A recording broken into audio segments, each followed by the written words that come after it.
I have to admit, I've been a fan of Kevin Spacey for a long time, as any person who's into movies, I'm sure is. He's been in some fantastic movies. Have you seen The Life of David Gale? Holy crap. That is one of the best, movies about capital punishment probably ever made.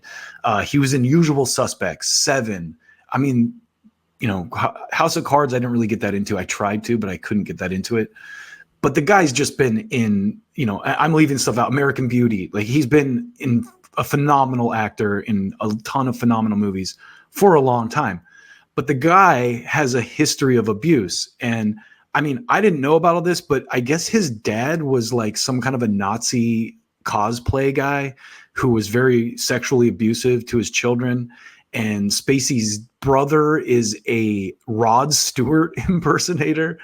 But I took these clips. If you're a fan, I don't know if you're a fan of Shane Gillis and Philly Girl. If I saw you in the chat, you might be a fan of Shane Gillis. He's a Pennsylvania guy. Big fan of Shane Gillis. He's like a guy's comedian type thing, and he's just a funny dude. His Trump impression's great. But I happened to catch this clip of them talking about Kevin Spacey, and they called his thing a honkumentary because apparently he's big on grabbing dicks.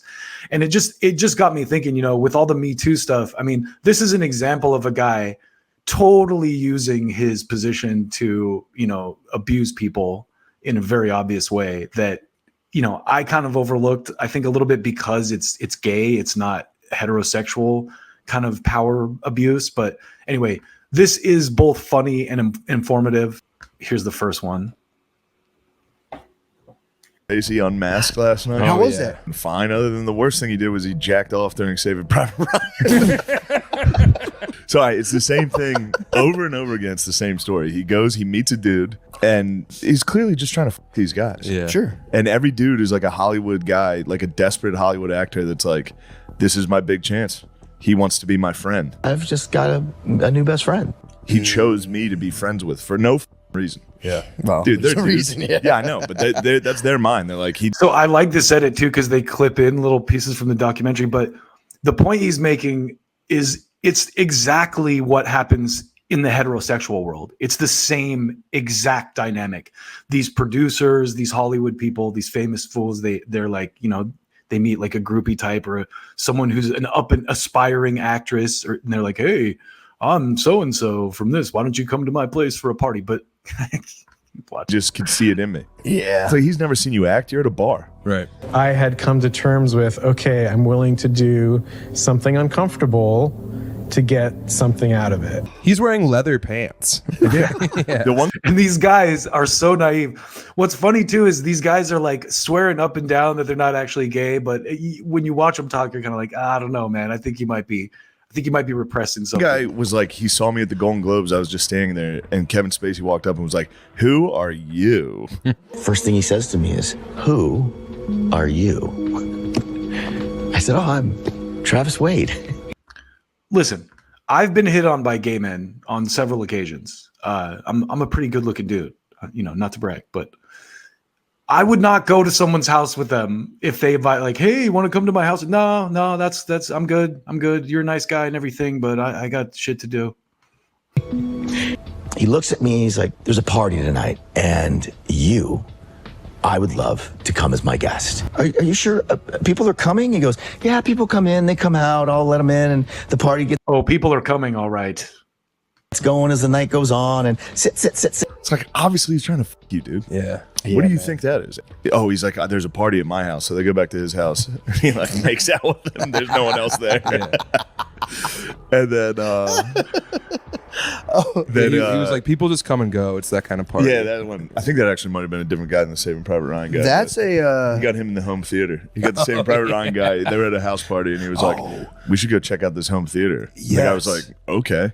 It's like, bro, you know what that is. He's watching movies. They're both cinephiles. Exactly. You know what that is. Oh, let's you and me go check out this theater together. They are cinephiles.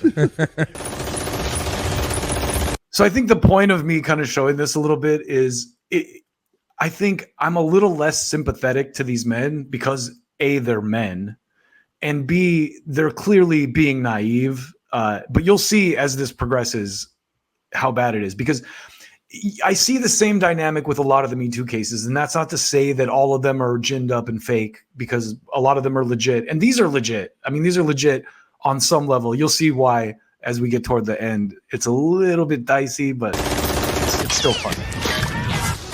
All of a sudden, there's some activity happening next to me, and kind of glance over, and Kevin's just pleasuring himself.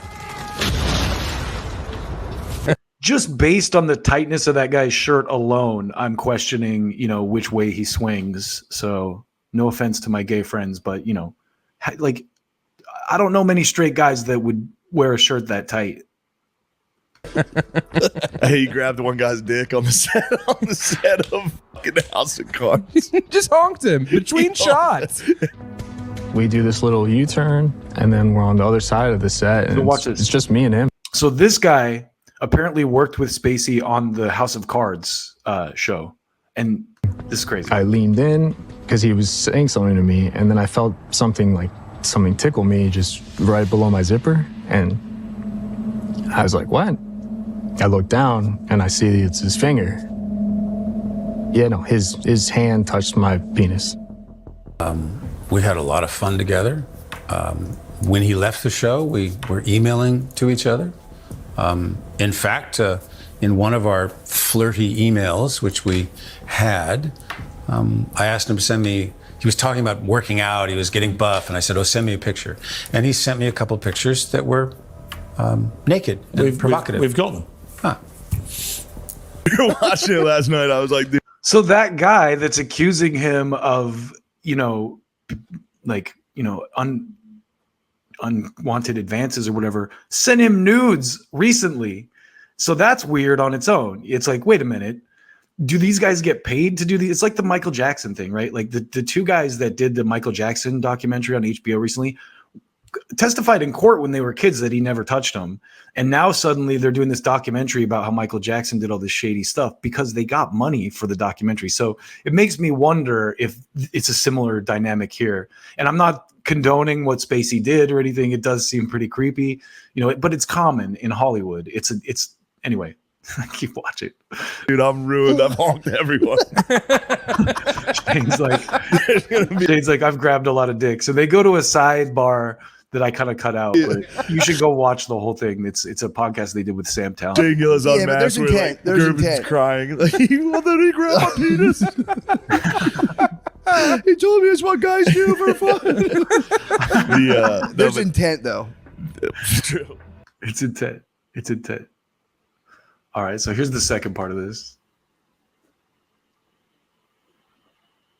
One guy he goes out with, he's like, let's go hang out. So they're walking around, they go to a movie theater. The guy had just worked on Saving Private Ryan. And he was like, oh, this is your movie, let's go watch it. So they're sitting in the theater, and it's the opening scene, it's D-Day. And the guy said he looked over and Kevin Spacey was jacking off. To D-Day. To D-Day. Yeah. To Saving Private Ryan's D-Day. Right. Just headshot, explosion. Ugh!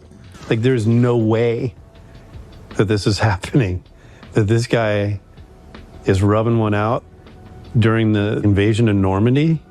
Just trying to see if he was trying to take his temperature. D-Day. D afternoon. Yeah. I mean, if you can trick guys that easily, it just goes to show that the women never stood a chance. To be fair to Spacey, the possibility of getting head during that D-Day scene is immense. Dude. Iconic. It'd be crazy. It'd outweigh all of his Oscars. It'd be the biggest I love these guys. accomplishment. I made a straight guy suck my dick during D-Day. He says that at his Hollywood Walk of Fame speech. Of all my accolades. He should have put his cock. By the way, fun fact, Kevin Spacey's star on the Walk of Fame is right next to Donald Trump's in front of the Grauman Chinese Theater. I know that being a Hollywood local or a LA local, so stupid but fun fact. In the hand star. Yeah, true. Fell forward and put his dick in. Or it's just 9 fingers and then one dick imprint. Guess which one is which. Kevin Spacey, he's back. He's just like back doing his thing now. What do they do behind the actor's studio now? I don't think they. No. That wasn't That a was Bond, yeah. stock footage. He Yeah. just did an interview now, didn't he? He came out after 3 years of silence. Okay. Yeah. So the interview was, I think for some reason I heard behind No, the this was interviewing the victims. Just dudes who got honked over the last 25 years. Honked, A lot of dorked. dudes got It was a honked. honkumentary? Dude, It was an absolute honkumentary. He likes flipping servicemen. That's his ultimate fetish because his dad was a Nazi and like diddle him like while dressed in SS gear. What? So His now dad was a big time Nazi. yeah. And his like brother now Brother turned into dresses Rod like Stewart. His brother- He had a Nazi dad. He Jerking turned- off the D-Day makes a little So yeah, more sense now. so that is a sidebar there. Now you understand why he's so messed up, because that's always the case with these abusive people. It's always a cycle, right? Like they were always abused by someone else when they were young, and then they have to act it out in their own life. And I feel bad for Spacey for that. He probably doesn't even know why he does the things he does in some respects, because he's maybe psychologically blocked it all out, but that's crazy. I mean, imagine having to grow up in an environment like that. It would totally mess you up, And again, I'm not condoning what he did. It seems like he definitely did some messed up stuff, but also the guy that, is claiming he was diddling him and then was sending him nudes. That's weird.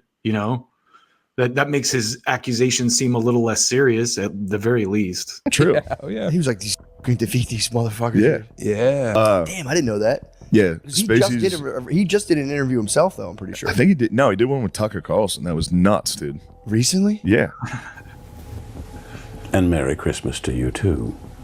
He did a Tucker one where he broke the fourth wall again and did that House of Cards thing. No, he did it Yeah, again? he did it during the interview with Tucker. So does that mean this is like an episode or is it real? Well, it's probably a little of both. I mean, Tucker, what's true, what's false? What's life, what's art? What's real, what's performance?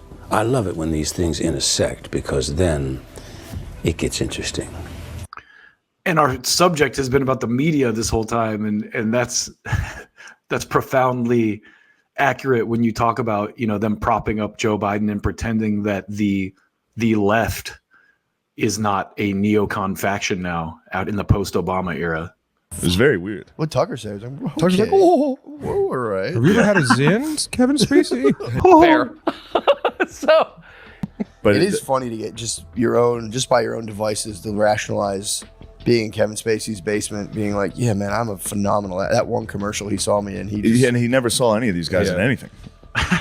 And they were like, this could be my entire career. I have to do this. The one guy was like, I'm not gay. I sucked his dick for like 10 seconds. And then I was like, this is not me. And I was like, well, I guess I'm going to try to give him head and see if that works.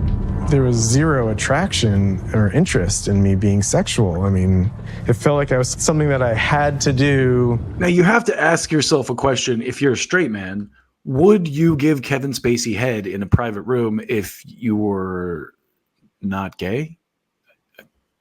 I don't know. Maybe you think this is your career, the beginning of your career. I don't know if I'd want to start my career like that. Anyway. To get to where I wanted to go. I think that lasted about 5 to 10 seconds. I kind of just gagged. And that's when it really hit me, like, there was no quid pro quo. He was never offering me anything. It was almost like I got to be in the graces of his company. And that's your gift for letting me come all over myself next to you. And he barfed. 10 seconds, dude. Yeah. That's kind of fucked up. He sucked him for 10 seconds. If I was on the jury, I'd be Spaceman finished it off, don't worry. The Spaceman jacked off and then drove around with him for like 3 more hours. 3 hours, just all covered in over himself. He wanted to keep driving around and like It's not funny, but it is funny. talk to me for 3 hours with like cum-stained pants. What a high crime. I would have stood up in the jury and be like, you sucked him for 10 seconds and Yeah. stop? Be like, guys, I would give an I rest my impassioned speech. cage. I would give an impassioned speech like, what's really wrong? What's the greatest wrong here? Yeah. True. You should be on trial.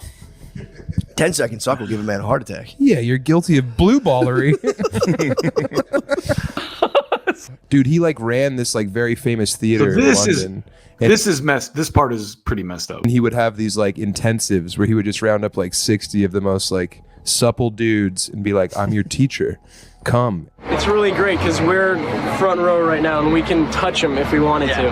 Anybody, don't be shy. And he would just like sit next to him and like rub their backs and be like, you need to tap into something deeper. And then invariably, you know, most of them. You tap in. Yeah. But every one of them was like, I've been training my whole life for this moment to be near Kevin Spacey. Yeah. You know, and then he's like, meet me upstairs. And he's just got his fucking throbbing cock in his hand. Yeah. See, that's apparently you've never seen Saving Private Ryan. No, I haven't.